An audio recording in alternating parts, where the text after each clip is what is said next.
స్వాతంత్ర్య పోరాట స్ఫూర్తిని అలవర్చుకుని నేటి యువత భారతదేశ అభివృద్ధిలో భాగస్వామ్యులవ్వాలని తెలుగుదేశం పార్టీ రాష్ట్ర అధికార ప్రతినిధి పిఠాపురం మాజీ ఎమ్మెల్యే వర్మ పిలుపునిచ్చారు.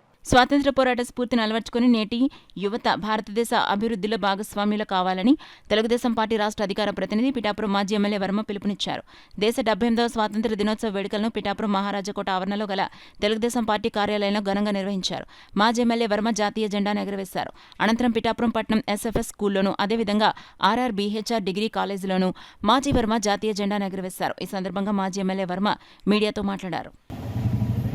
మన భారతదేశ ప్రజాస్వామ్యం ఈరోజు ప్రపంచంలోనే అత్యున్నత స్థానంలో ఉంది. దానికి కారణం ఎంతోమంది త్యాగదనులు పోరాడి స్వతంత్రం తీసుకొచ్చి స్వతంత్రానంతరం ఈ భారతదేశాన్ని ఎంతో అభివృద్ధి చేశారు. మరి ఈరోజు స్వాతంత్ర ఫలాలన్నీ కూడా యువత పేదవారు అనుభవిస్తూ ఉన్నారు. ఎంతో అభివృద్ధి భారతదేశం చెందింది.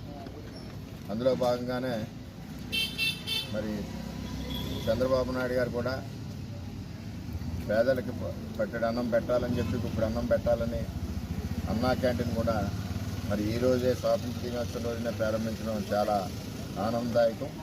మరి చంద్రబాబు నాయుడు గారికి పిఠాపురం నియోజకవర్గం తరఫున ధన్యవాదాలు తెలియజేస్తున్నాం. ఈరోజు రాష్ట్ర వ్యాప్తంలో గుడివాడలో ప్రారంభిస్తున్నారు. రేపు రాష్ట్ర వ్యాప్తంగా మొత్తం అన్నీ కూడా అన్నా క్యాంటీన్ ప్రారంభమవుతాయని చెప్పి